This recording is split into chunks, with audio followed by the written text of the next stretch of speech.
Nous allons ouvrir la Bible dans l'Évangile selon Luc, au chapitre 13 et au verset 10.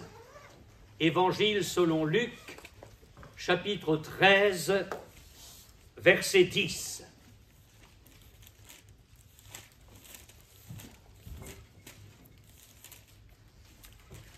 Jésus enseignait dans une des synagogues le jour du sabbat. Et voici, il y avait là une femme possédée d'un esprit qui la rendait infirme depuis 18 ans. Elle était courbée et ne pouvait pas du tout se redresser. Lorsqu'il la vit, Jésus lui adressa la parole et lui dit « Femme, tu es délivrée de ton infirmité. » Et il lui imposa les mains. À l'instant, elle se redressa et glorifia Dieu. Mais le chef de la synagogue, indigné de ce que Jésus avait opéré cette guérison un jour de sabbat, dit à la foule « Il y a 6 jours pour travailler. Venez donc vous faire guérir ces jours-là, et non pas le jour du sabbat. » Hypocrite, lui répondit le Seigneur, est-ce que chacun de vous, le jour du sabbat, ne détache pas de la crèche son bœuf ou son âne pour le mener boire? Et cette femme, qui est une fille d'Abraham et que Satan tenait liée depuis 18 ans, ne fallait-il pas la délivrer de cette chaîne le jour du sabbat? Tandis qu'il parlait ainsi, tous ses adversaires étaient confus et la foule se réjouissait de toutes les choses glorieuses qu'il faisait. Et nous arrêterons ici notre lecture. Imaginez la fin de la réunion. La femme sort de la synagogue. Et vous vivez plus de 20 siècles en arrière. Et vous la rencontrez. Elle est rayonnante de joie, et on la comprend.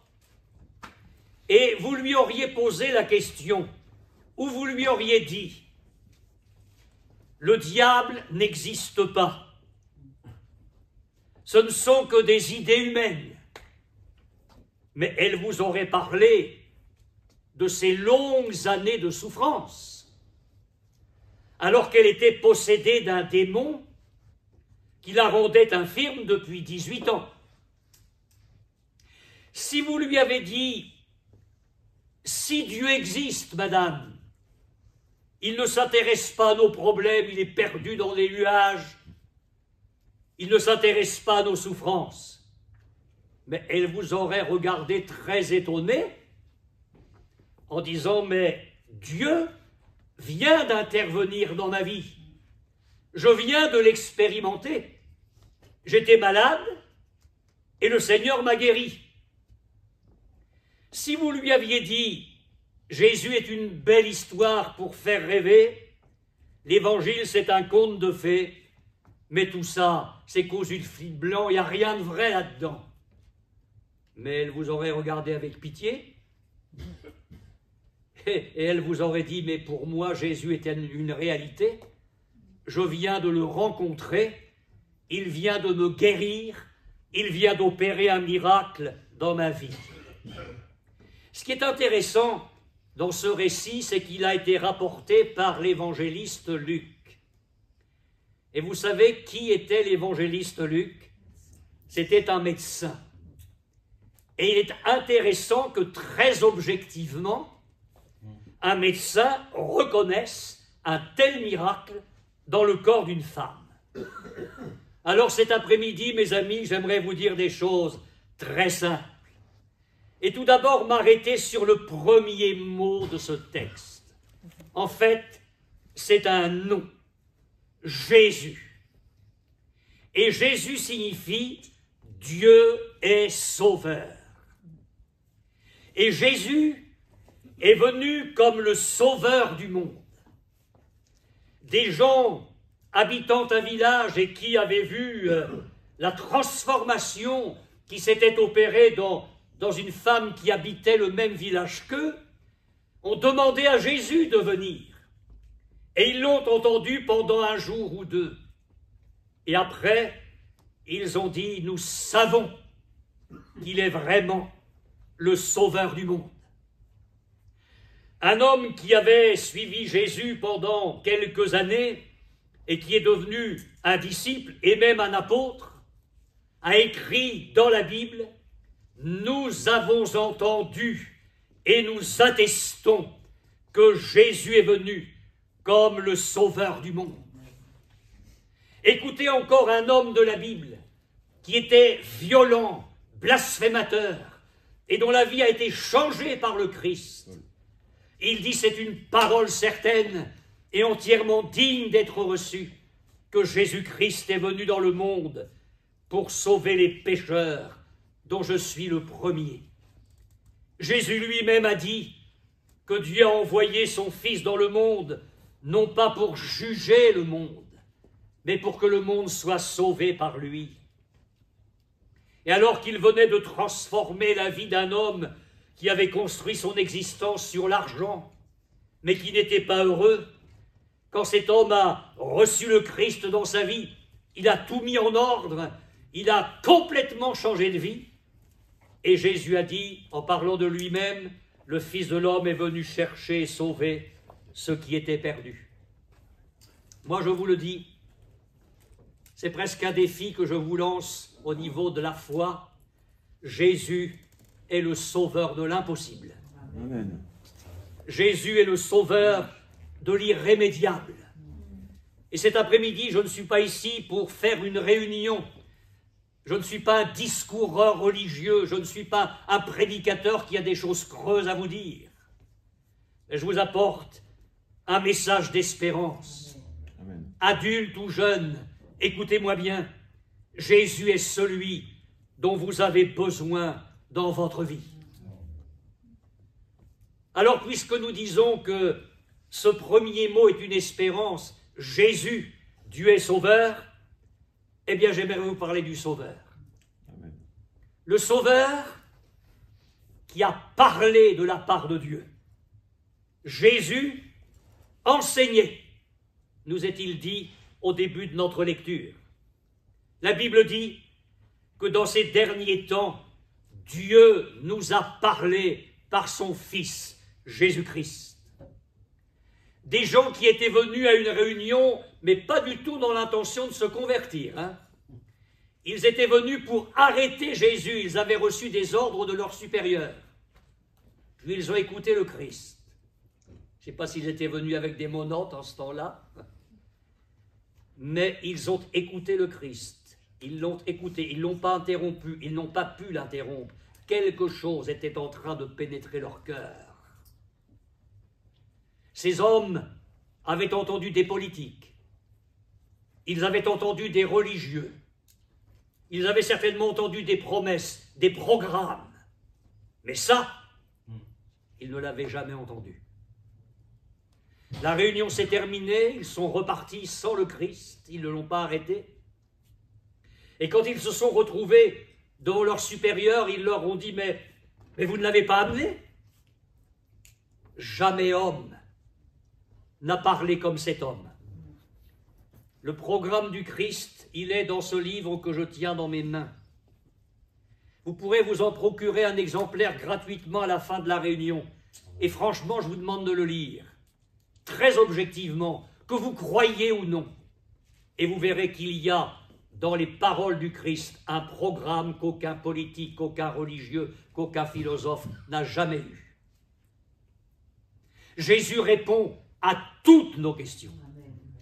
Il a une réponse à tous nos problèmes. Il a une délivrance pour toutes les souffrances. Et son programme n'est pas seulement pour cette terre. Il y a un programme pour l'éternité, pour le ciel, pour une vie qui ne passera jamais. Jésus a parlé comme aucun autre. Il nous a donné le code de la route céleste, de la vie éternelle. c'est pas prudent de conduire sans permis. J'espère que ceux qui sont venus en voiture cet après-midi n'ont pas fait ça. Et que ceux qui ont conduit ont le permis. Ben oui, ça paraît évident. C'est très dangereux de conduire sans le permis, surtout si on ne connaît pas toutes les règles de la route. Mais alors là, pour la vie, on y va allègrement. Le Seigneur nous a donné le code de la route pour réussir, pour éviter des cassures, des brisures, des drames. S'il y avait un bon Dieu, eh ben, on va en reparler. De prendre le volant de ta vie sans avoir le code de la route céleste. Mais alors, regardez le monde, regardez les enfants malheureux dans les nations, par millions. Regardez les jeunes sans espoir, regardez la souffrance des adultes, le désespoir des vieillards. Notre monde se fissure de partout. Est-ce que la Bible a tort quand elle nous dit que la terre vacille comme une cabane, qu'elle tombe et qu'elle ne va pas se relever? Jésus, c'est le sauveur plus grand que la religion. Jésus enseignait dans une des synagogues.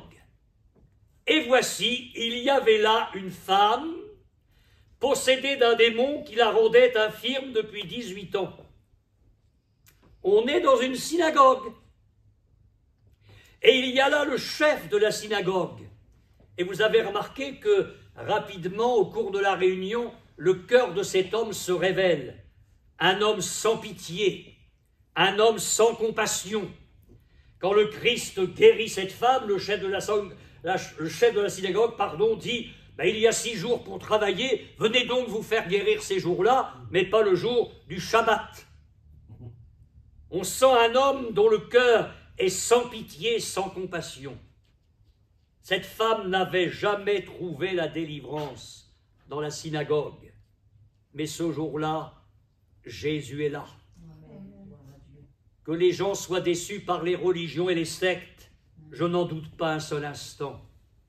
Mais Jésus n'est pas venu établir une religion. Il est venu comme le Sauveur. Il ne vous propose pas un système religieux.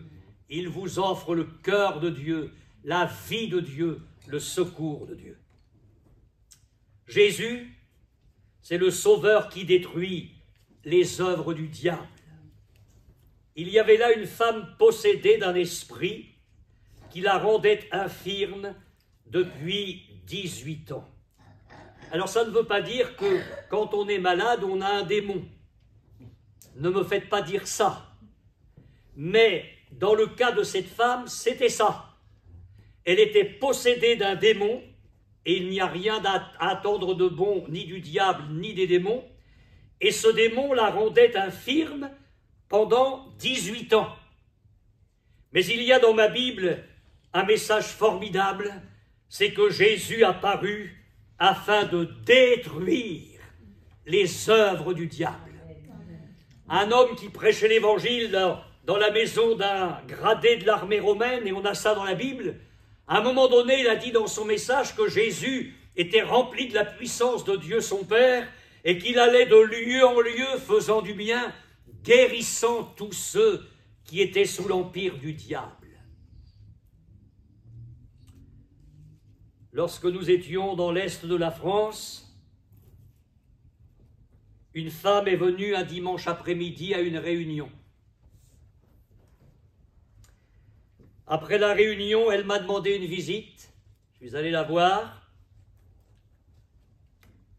Et elle m'a expliqué ce qu'elle vivait dans sa maison. Je vais vous dire les choses comme ça. Elle m'a dit, il y a des choses bizarres. Alors elle habitait un petit pavillon en contrebas de la route. Il y avait il y avait un grand jardin et la maison était en contrebas. Et elle me dit, ça sonne à la porte, mais de la porte de la maison, pas dans la rue. La sonnette était à la porte de la maison. Je vais ouvrir, il n'y a personne. j'entends des sanglots dans ma cave. Quand je descends, bien sûr, il n'y a personne. Elle m'a dit, ça m'arrive de prendre mon repas. Elle était seule dans sa maison. Elle me dit, j'ai l'impression de sortir de mon corps et je me vois en train de manger mon petit déjeuner. Elle me dit, une nuit, je suis réveillé, j'avais un serpent sur moi, j'ai hurlé, le serpent est monté au plafond.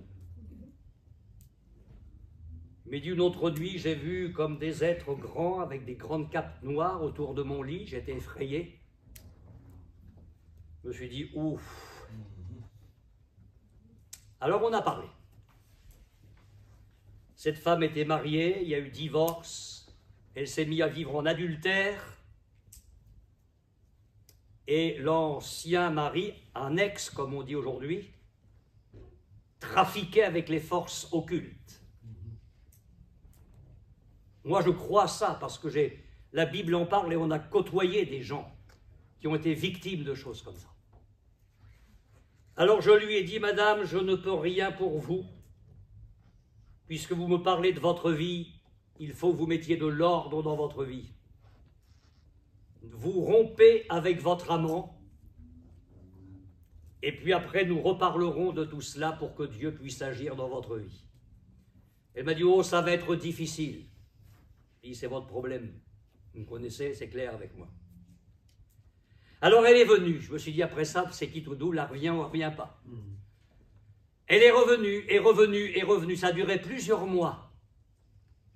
Et puis, un dimanche après-midi, j'ai eu la joie, après la réunion, elle m'a dit, ça y est, monsieur Malière, j'ai mis de l'ordre dans ma vie. Je dis, d'accord, je viens. Nous avons prié très simplement. Vous savez, quand Dieu est là, il n'y a pas besoin de faire du cinéma. Hein. S'il est là, il est là. Alors on a prié très simplement. Et tout ça, ça a disparu instantanément. Ça a été terminé à tout jamais. Cette femme s'est convertie. Nous avons eu la joie de la baptiser. Je l'ai retrouvée des années plus tard dans un séminaire que je faisais dans l'Est pour plusieurs églises. Elle y était, on a été heureux de se retrouver, de reparler des choses de Dieu.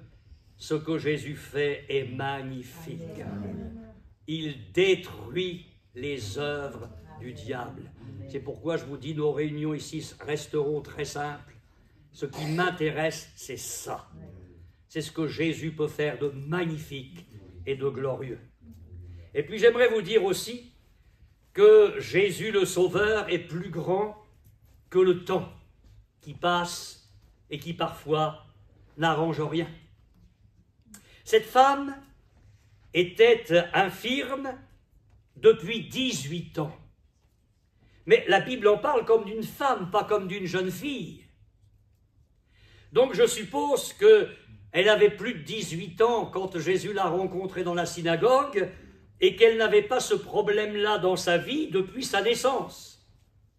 Alors comment le mal est-il venu en elle? Comment le mal est-il entré en elle? Comment le démon a pu se nicher chez elle pour faire un tel dégât? La Bible ne le dit pas. Toujours est-il que lorsque cette femme s'est retrouvée courbée en deux, parce qu'elle était courbée en deux, je suppose qu'au début, elle a dû espérer, en disant, mais certainement que je ne vais pas traîner ça indéfiniment. Elle a dû espérer en sortir. Mais imaginez la situation de cette femme au quotidien. Les premiers jours, puis les premières semaines, les premiers mois, 1 an, 2 ans, 3 ans, 18 ans. Dans la région de Bordeaux, j'ai eu l'occasion de voir une femme qui faisait son jardin. Elle était comme ça, courbée en deux. Et le pasteur qui était avec moi m'a dit, c'est ma voisine. Et elle est courbée comme ça, elle ne se redresse jamais. C'est sa vie, elle est comme ça. Je ne sais pas si vous avez de l'arthrose dans les cervicales, si vous avez quelques problèmes de vertèbres. de temps en temps une bonne crise de sciatique. C'est pas agréable, hein? C'est pas agréable. Mais là, 18 ans courbés en deux. Alors au début, je vous le dis, on peut espérer. Mais après 18 ans, on n'espère plus rien. Mais Jésus est plus grand que le temps qui passe. Que ce soit 1 an, 2 ans, 5 ans, que vous soyez malade, et puis d'autres problèmes que j'évoquerai très très rapidement pour finir tout à l'heure, peu importe, avec le Seigneur, tout peut changer. Amen. Voudriez-vous l'entendre ça? Jésus le Sauveur est plus grand que vous. Pourquoi est-ce que la Bible me dit « Elle ne pouvait aucunement se redresser ». Elle. Ben parce que elle ne pouvait aucunement se redresser, c'est tout. C'est-à-dire que par elle-même, par quelque effort qu'elle ait pu faire, c'était impossible qu'il y ait un changement, une amélioration. Cette Bible, pour les chrétiens qui la connaissaient juste, 5 secondes pour vous. Hein. Vous lirez dans l'Ecclésiaste au chapitre 1er, verset 15, « Ce qui est courbé ne peut se redresser ». Voilà le diagnostic humain, selon la Bible. Ce qui est courbé ne peut se redresser. Mais je lis dans le psaume 145, verset 14, « L'Éternel redresse tous ceux qui sont courbés. » Amen. Dieu redresse tous ceux qui sont courbés. Le Sauveur plus grand que nous-mêmes. Le Sauveur plus grand que nos proches. Je ne sais pas si cette femme avait de la famille, si elle avait des amis, de l'affection autour d'elle. Ce dont je suis sûr, c'est que les autres n'ont rien pu faire pour elle. Ni leur proximité, ni leur affection, ni leur compassion. Elle était là dans son problème, seule avec sa souffrance. Jésus, le Sauveur, plus grand que les médecins. Je n'arrête pas de dire que dans nos réunions, que nous n'avons rien contre la médecine, bien au contraire. Nous ne pouvons que rendre grâce à Dieu pour les bienfaits de la médecine à l'égard de l'être humain, médecins spécialistes, corps médical de tous bords. Nous ne pouvons que bénir Dieu pour tous ces gens-là. Et il y a dans les milieux chrétiens des médecins, des spécialistes, des infirmières, des aides-soignantes. Nous n'avons rien contre la médecine, nous ne sommes pas une secte. Nous sommes des croyants qui croient à la Bible, c'est tout. Luc, l'évangéliste, était médecin. Mais ce que je sais, c'est que Jésus est plus grand que les médecins et que là où la médecine ne peut rien, Jésus peut tout. Amen. Parce que là non plus, c'est pas dit, mais j'imagine quand même que cette femme a dû essayer de trouver une solution auprès de plusieurs médecins. Ça aurait été une folie de ne pas faire cette démarche-là. Mais ce qu'elle n'a pas trouvé dans la médecine, elle l'a trouvé en Jésus. Alors, avant de conclure, laissez-moi vous parler 2 minutes et demie de Jésus. Ses yeux. Lorsqu'il la vit, elle ne pouvait pas le voir. Explique-moi comment tu pourrais voir Jésus cet après-midi.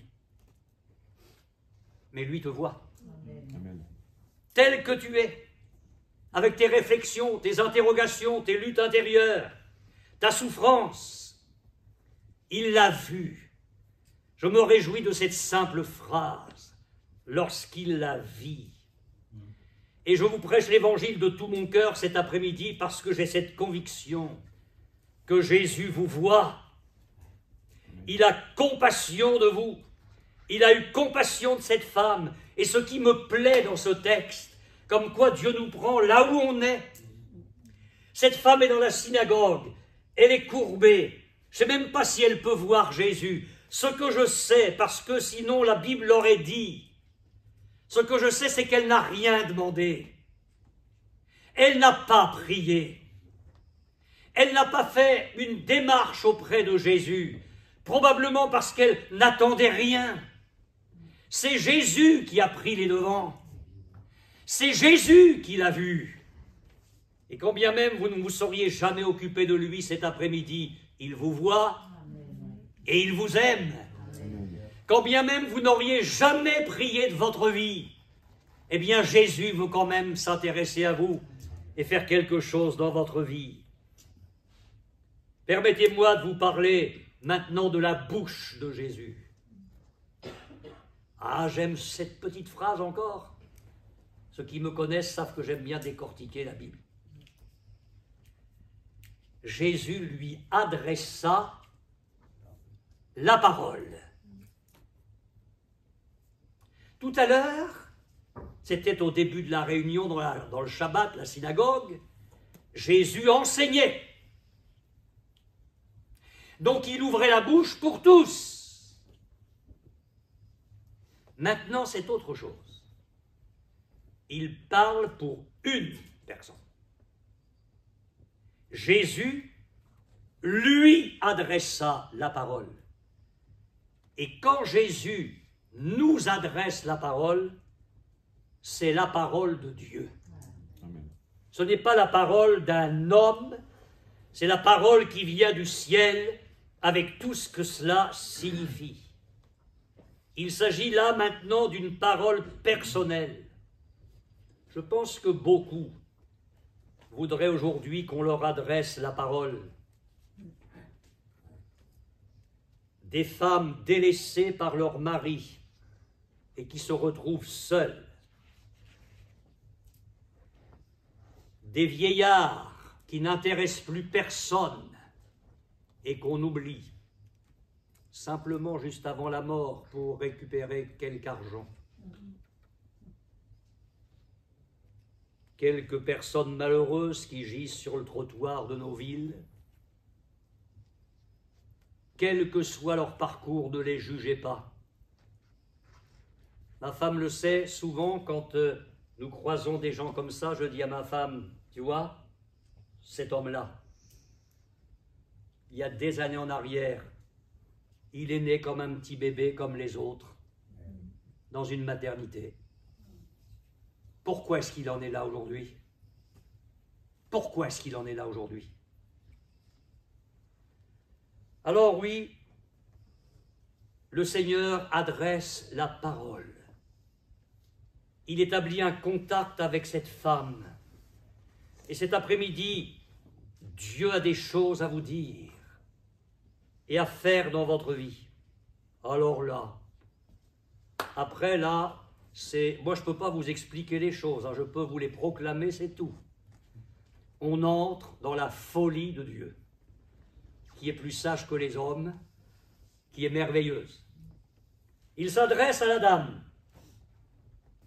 Femme, tu es délivrée de ton infirmité. Non mais il se moque du monde. Il ne lui dit pas, tu vas être délivrée. Attends, dans quelques secondes, ça va être formidable. Non, non, non, non, non. Lisez bien, relisez à la maison le verset. Jésus lui dit, tu es délivrée de ton infirmité. Et elle, dans son cœur, elle peut se dire, mais il se moque de moi. Comment est-ce qu'il peut me dire, tu es délivrée, alors que je suis une femme courbée? Jésus est en train de lui adresser un message de délivrance qu'elle a besoin de saisir par la foi, elle a besoin de le croire.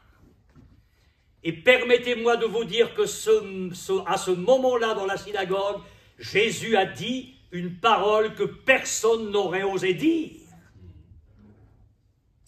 Quel chef de synagogue, quel rabbin aurait dit à cette femme, tu es délivrée?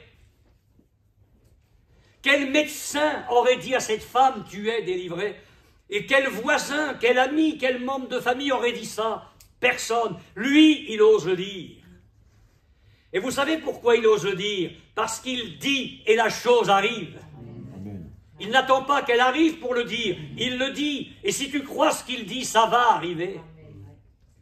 Alors maintenant, Jésus est en train de faire quelque chose d'extraordinaire. Et il veut faire ça dans ton cœur maintenant. Il veut faire ça dans ton cœur maintenant. Il est en train de t'adresser le message de l'Évangile. Rien n'a changé dans ta vie, mais il te demande de croire que ça va changer.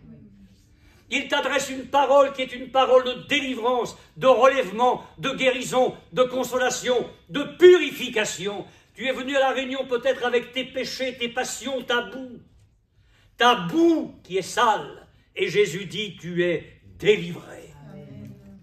Mais non, je ne le suis pas, pasteur. Enfin, si vous connaissiez mon corps, mon cœur, crois-le. Crois ce qu'il est en train de te dire. Est-ce que tu vas le croire, ça? Et après vous avoir parlé de ses yeux et de sa bouche, laissez-moi vous parler de ses mains. Il impose les mains à cette femme. Ce n'est pas un magnétiseur, Jésus. Ce n'est pas un rebouteux de Basse-Normandie. Ce n'est pas un guérisseur. C'est le Sauveur. Le Dieu qui est venu du ciel dans un corps humain. Il impose les mains à cette femme.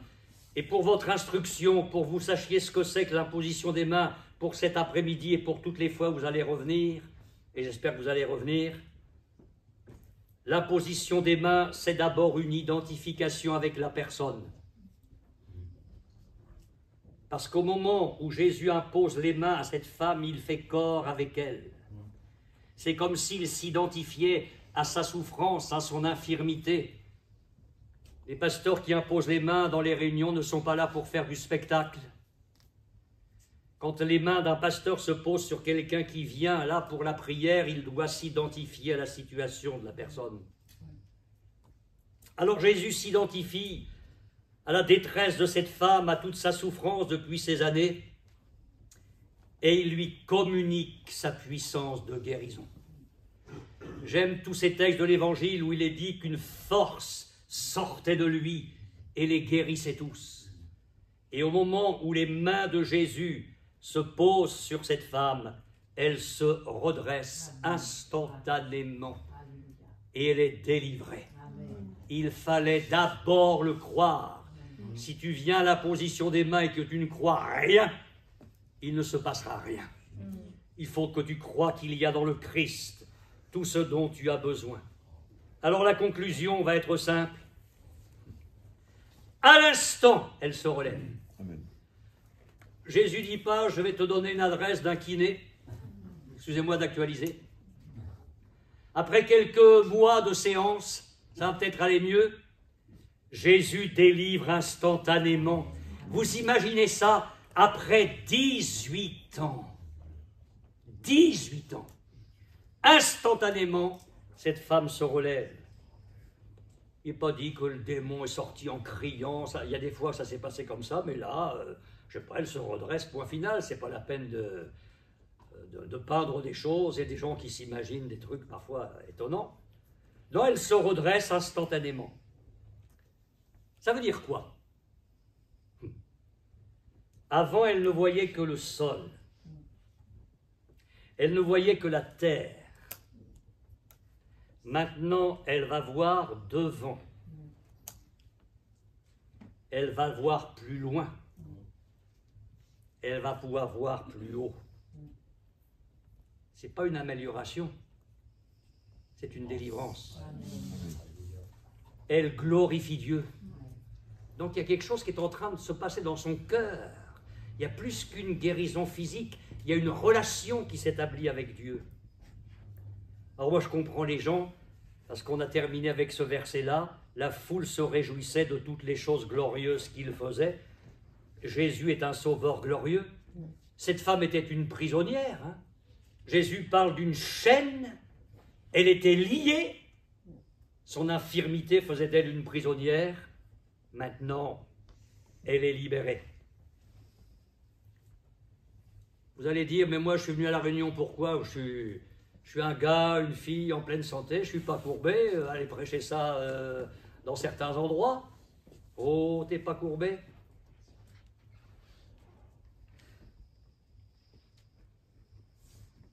Certains le sont par le chagrin. Tu es peut-être rentré courbé cet après-midi. Tu pleures avant de venir à la réunion.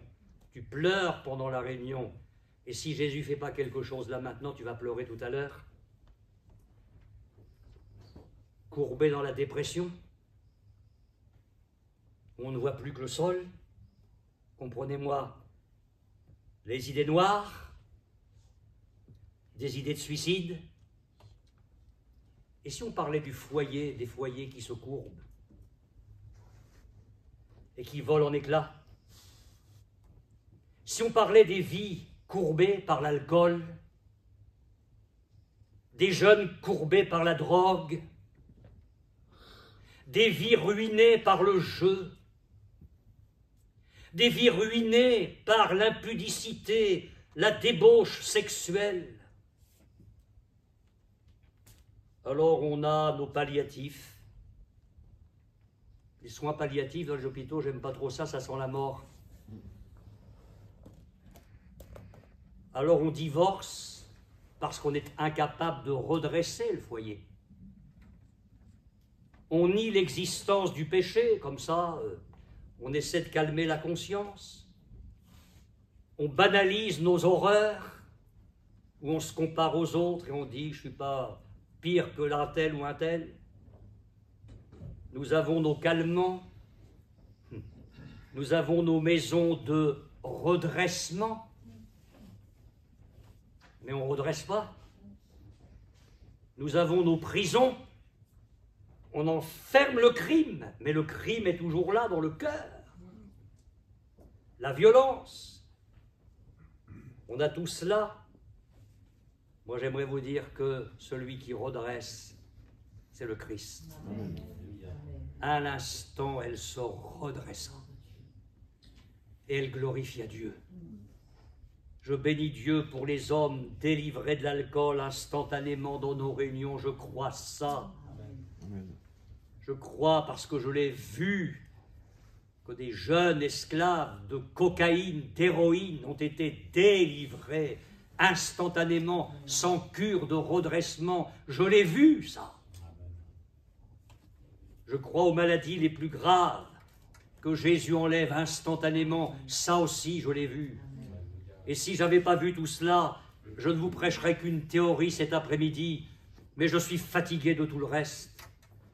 Ce qui m'intéresse, c'est ce que Jésus peut faire pour vous cet après-midi. Femme, tu es délivrée. Est-ce que tu es prêt à croire ça? Ami, tu es délivré. Tu le crois, alors après, laisse le Christ te toucher. Est-ce que tu crois que ça va se produire maintenant dans ta vie? Nous allons nous recueillir et prier ensemble le Seigneur. Je demande ta grâce afin que l'évangile qui a été proclamé cet après-midi puisse maintenant pénétrer le cœur, la conscience, la réflexion, vienne dynamiter l'incrédulité, vienne dynamiter les doutes, vienne pulvériser tout ce qui est mauvais dans le corps, dans le cœur, et que tu puisses amener ta délivrance divine. Qu'en sortant de là, plusieurs puissent dire, oui, je sais maintenant qu'il est le sauveur du monde, qu'il est mon sauveur et mon Seigneur. Je te remercie de ce que tu es capable de faire par ta toute-puissance, Seigneur. Amen, amen.